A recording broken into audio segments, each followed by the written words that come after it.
Professor Thava, so you started a global alliance on plastics research in 2018. So you've been working on this for some time with this esteemed international career. Do you think we're making progress? And what role do you think research can play in helping us to bring prominence to this issue? Yeah, good question. Actually, we are making a slow progress, and mainly the problem is enormous. And there are various things to consider. Mainly, if you just focus on healthcare, like Dr. Stanley explained and David explained, you can split this into two things: developed countries and developing countries. And we got access to a lot of plastic. We adopted plastics much earlier than developing countries.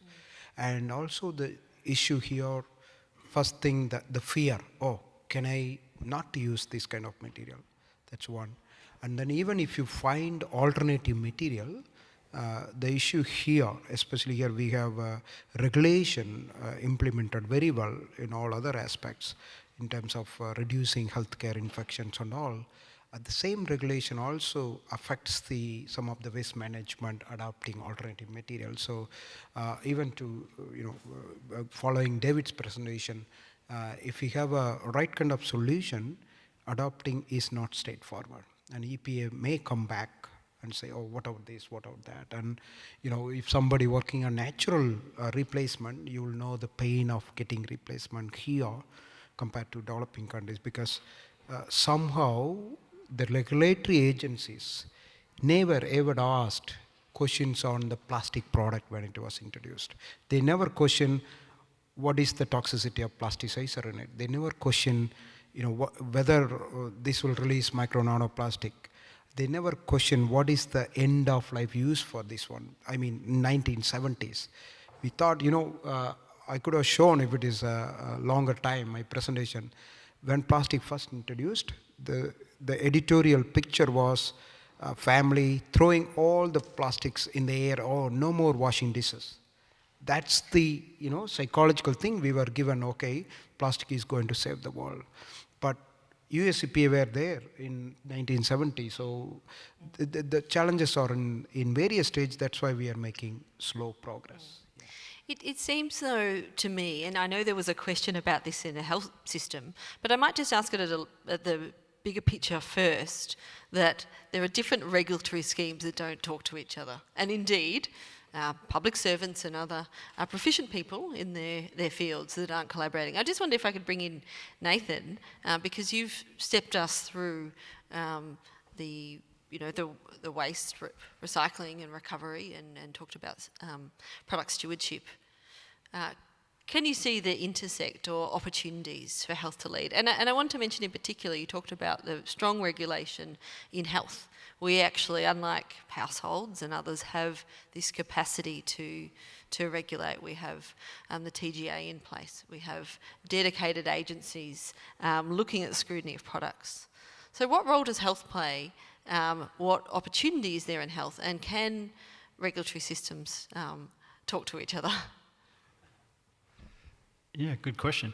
I think the answer would be yes, hopefully. I think the leadership that health can play, and the people on this panel, I mean, what's demonstrated through the presentations, I think is really important work. It's leading work, and I think the point around the product stewardship aspect in some regards is, if we can, I'm not sure under the I guess the environment legislation in that act, I'm not sure if the link is strong enough to really be engaging with some of this leading work to ensure that's reflected and that's helping to drive the best outcome. And I guess that was the opportunity I was trying to convey. It would be great to see, to bring accountability and some of that liability back to some of the manufacturers and the recycling sector and others to say, well, these are the sorts of solutions that we really need in this space, coming from the practitioners, coming from the research that's being done, coming from a procurement perspective. I know from CAHA's perspective, talking to the federal government officers looking at product stewardship, they were really impressed as I was starting to share some of the examples that we've heard here today. And we've also heard here today that that passion. We run, through the Global Green and Healthy Hospitals program, a waste and plastics community of practice. It's the most popular. You know, our members want to do something because they see the impact in front of them. Dr. Stanley, you talked about a lot of the challenges from a surgeon's perspective, but how have you, in your spheres of influence, how have you seen the role of behaviour change in being able to create change or reduce demand for products more broadly? You know, because you work as a surgeon, but you work with colleagues across different parts of the hospital. Yeah, really difficult to get busy professionals in healthcare to change practice. Yes. Because their focus is on, well and long-defined outcomes. Environmental impact is not one of them. And trying to convince them it has been really, really difficult. The best I've done is really keep presenting to various bodies, grand rounds, unit meetings, etc. Produce the evidence. Yes. There's been a lot of research done, and it's there in literature. It's quite plain that switching and changing over to reusables, using less disposables, is better all round economically, environmentally, and even in terms of patient outcome. Trying to lead by example is another thing. I've been in the system for a while now, so I've got a little bit of credibility, Yes. I like to think. Indeed. So leading by example, I have seen over the last 4 years noticeable change in the operating theatre environment. In my net zero clinical lead work, I was conducting various projects in analysing the impact of reducing disposable use, replacing disposables with reusables, and I must say that the outcome is not always predictable, but I think it's useful work, and I'm glad to see it's spreading around the state and around the nation as well. Yes, it seems to me there's an opportunity for our organisation, but everyone that's listening here and online later, to really amplify some of this work. You talked about that dedicated time to be able to focus on this, and I know we've got Caitlin Richards, who is the Australian Nursing and Midwifery Union's first climate change officer, a proud CAHA member, and I know that there has been discussions around negotiations to have that dedicated time for nurses to do some of this work, to have reasonable time to complete projects. But we have seen some great progress in New South Wales here in having dedicated roles, such as yours, David. What are you seeing across New South Wales? I know you're interacting with colleagues in other jurisdictions. What opportunities do you see around that dedicating resourcing for? It's getting better, definitely. It's obvious that the Ministry of Health and the government are quite focused on going in that direction. So they've established net zero hubs recently, which they asked for volunteers to be in pairs and coordinate, I think it was 13 different areas of health, and be the net zero hub for the state. And as far as I'm aware, they get a little bit of funding, a little bit of paid time to coordinate activities for their specialty. There's one for ED, ICU, OT, renal, and a few others. So that's happening. There's also places like the Agency of Clinical Innovation, ACI, as an institution called organisation called IC New South Wales, led by Professor Deepak Bonagiri. And all of these sustainability groups are always holding forums and trying to encourage participation at a nursing, doctor and administrator level. And then the districts themselves, most districts now have what they call a sustainability manager or an environment manager, and they try to coordinate activities for the district and make them look green. And some of them just do little things, bit of recycling here, and others are more aggressive. Hunter New England is incredibly aggressive sustainability-wise. They're awesome. I'm proud that apparently we're number one right now. But that's mostly because, as I said, the board and the CAHA have decided to invest the time and the money and the approvals into the infrastructure needed to create these policies, procedures, and these projects to influence the clinical community. But what do you need in the end? You need the passionate individuals to be involved. And there are a lot of very passionate nurses. They're just not trained in how to do environmental sustainability, and a lot of the time they're not supported. They don't know what to do. And a lot of them quit, get into it. You know, the ones that stay are very far and few between. I was talking to Dr. Stanley earlier, doctor-wise, they're all in little silos around the place doing what they can. There's no great organisation or network where they're all working together because they don't have the time. It's not really set up or funded or part of core business. So in the end, in my opinion, to get people active in this space at the clinical level, nurses, doctors, etc., you need the higher organisation to make it core business. You need a change so that it is now what we do, it's what we're paid for, and it's part of the process. It's not a volunteer service anymore. And if you did that, I bet you they would come out of the woodwork to do so much. Well said, and indeed you provided some compelling arguments in terms of cost saving, and I've been a general manager of a hospital. Driving cost solutions in a hospital in health that costs a lot to deliver is really important. And of course, we started talking about public health issues and really the burden of plastics on human health. And what we need to do is address it at its source so we don't create more impact and services for hospitals to that's a deliver. point I wanted to address when Dr. Stan was mentioning. I often think we misunderstood the definition of health, because there's no point in treating a patient using a highly plasticized or loaded PVCs, thinking that patient will go home and he or she will have a long life on that. But then if you take about NICU facilities, and very critical facility, we have a lot of opportunity to provide a sustainable healthcare there, but we are still relying on plastics.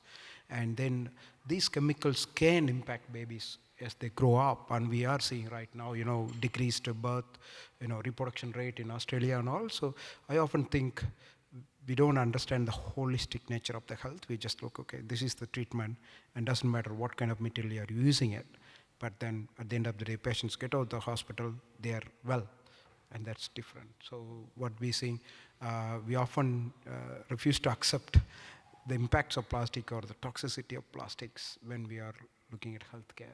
That's one point. And also, David's point, adding on, there are a lot of passionate healthcare professionals, nurses and doctors, and they need training to be able to apply right kind of approaches. These are all some of the gaps right now I'm saying, and that's very important if you want to fasten our progress. Yeah. Yes. Thank you. Layla, are there any other questions from coming through through Slido? Or if anyone's got a question, you can put your hand up. We've got time, and love to hear from you because we know there's a lot of wisdom in the room.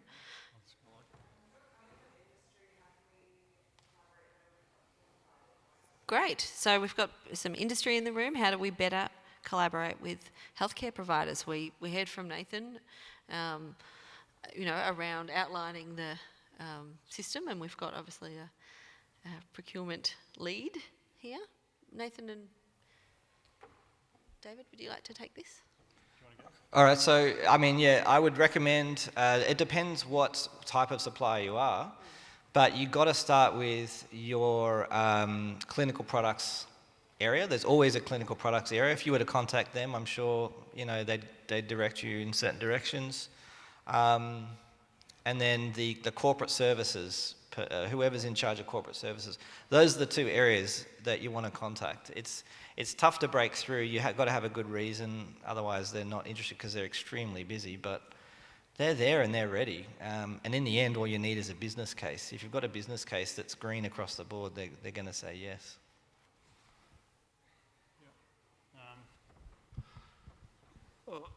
Well, I agree. I mean, if it's engagement directly with a particular hospital, but I guess on the product stewardship side of things, I think one of the aspects around having brands or categories of products and then having a particular focus, it does enable a bit of space for new providers to come into the game, and with some innovation and that are really sort of driving toward trying to reach those outcomes.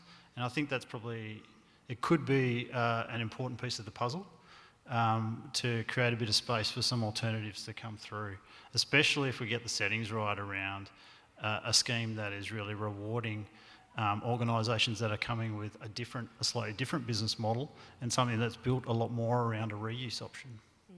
Yep. Yeah. I just wanted to add, Buy New South Wales. If you're listening, get registered on Buy New South Wales and suddenly you'll appear on all the screens in the hospital. Sorry. Yep. Cool.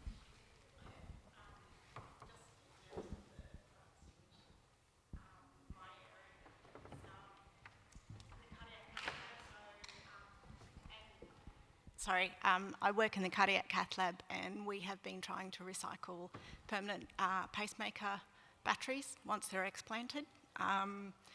And these devices are from multinational companies. And so The Boston Dynamics? they're Medtronic, they're Boston Scientific. There's actually only 4 major companies that supply these devices. But they bring them into the country and then sell them on and say, we no longer are responsible for these. And so a lot of the major waste companies, like Veolia and all of those, say, yeah, we can recycle them. And no, you don't have to pay for it. But there's not any sort of clarity about what they do, how they recycle them. And so if you go to a specialty one, and they'll do it properly, but it costs. And so you have to bring in those importers, or you have to approach those device companies to come on to things like the battery stewardship scheme. But of course those devices those batteries aren't part of this battery stewardship scheme yet. Yeah, correct. Yeah. So it's really multifaceted. Yeah, it definitely. But I think that's the sort of examples that we need to be coming forward, because if you're going to think about, and I know the focus at the moment is plastics in hospitals, but there's different categories, and that's a great example. That's, getting that, having those examples, and then looking at those barriers, and then trying to utilise the legislation to actually put pressure on those organisations. It's another lever, I guess. As part of the work and the discussions I was having with Michelle and others, is trying to find the levers that currently exist that are there, and trying to utilise those to the fullest extent, and rather than sort of waiting for something else to be invented, if you like. If we go back to a global level, I know we've gone from local to global. This is complex, and actually we need everyone on this panel to be part of the solution. But there are initiatives. We're not doing this alone. Australia is not alone. We have unique schemes, but there's been a lot of progress with the NHS in the UK and in the US. I know the Australian government has committed to work in partnership or learn from. I'm going to call on Dr. Madeline Scanlon just to tell us a little bit about just the partnership that we've set up. If you don't mind. Yes, internationally. Oh, yes, I'm happy to do that. So we're doing a range of work to decarbonise healthcare supply chains, and really the centrepiece of that work this year is that we're hoping to start the work we are starting the work to develop guidelines on green procurement and sustainable use for the health system, and they're going to be developed in partnership with in particular, there are 3 jurisdictions very interested in this: Victoria, Climate Health Victoria, New South Wales, the Net Zero Unit, and also the Sustainable Development Unit in Western Australia. We wanted, so they're really about, we're thinking about what levers procurement policy has to offer in reducing the impact of purchased goods and services on the greenhouse gas emissions emitted by the health system. But we want product stewardship and circular economy principles to be at the heart of those green procurement guidelines. And so that's why we've included kind of a commitment to think about the role of sustainable resource use in developing those green procurement guidelines. In addition, though, there's an international dimension to this because, of course, most of the suppliers of produced goods and services to the Australian health system also supply internationally to other health systems in the world. And so that's why we've joined an international collaboration on healthcare supply chain decarbonisation led by the English National Health Service and now also involving members including the health systems of Germany, Ireland, the Netherlands and a few others. And the aim there is to develop aligned green procurement requirements to decarbonise healthcare supply chains. So the kinds of things that we're looking at in that international collaboration are requirements around suppliers measuring and reporting their emissions and committing to development of carbon reduction plans or development and publication of carbon reduction plans having a net zero target.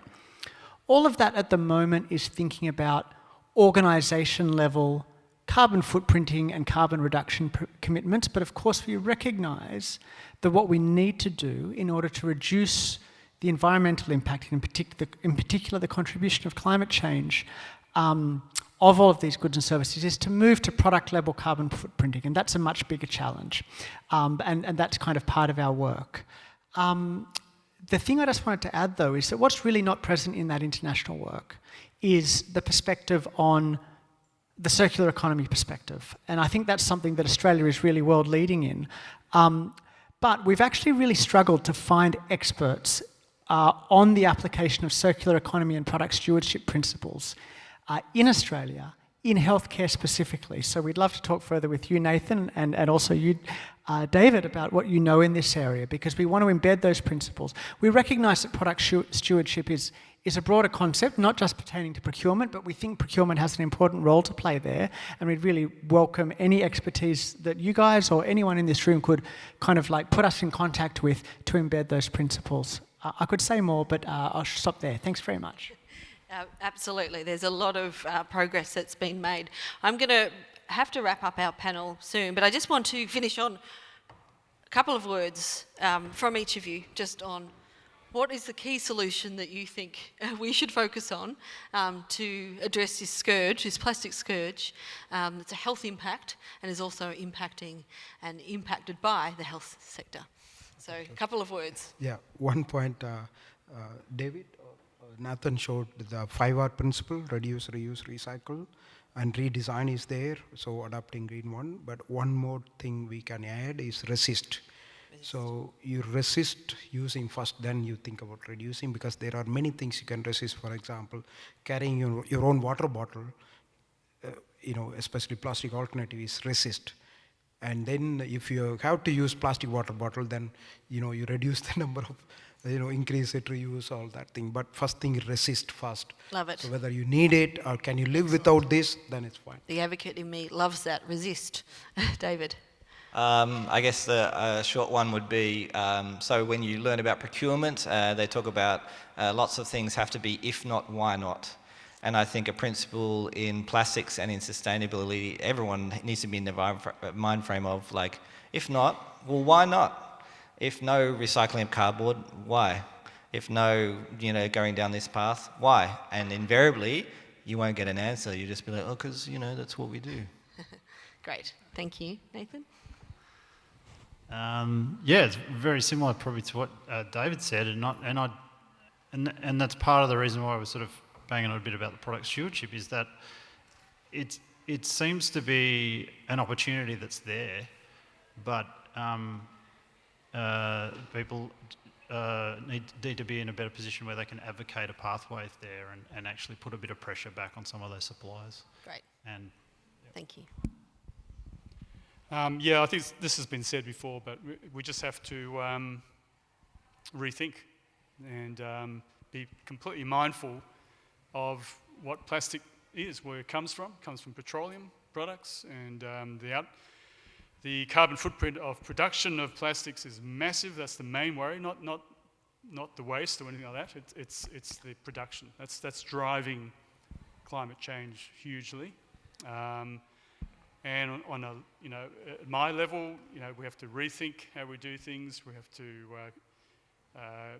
try our best to reduce our usage of these things and reuse whatever's possible. And then ultimately, there's got to be a coordinated effort rather than all these separate little silos and units working, trying their best. There's got to be a better coordination between silos with each other and with the what I've called the high echelons of government. And Thank you. Yes. Yes.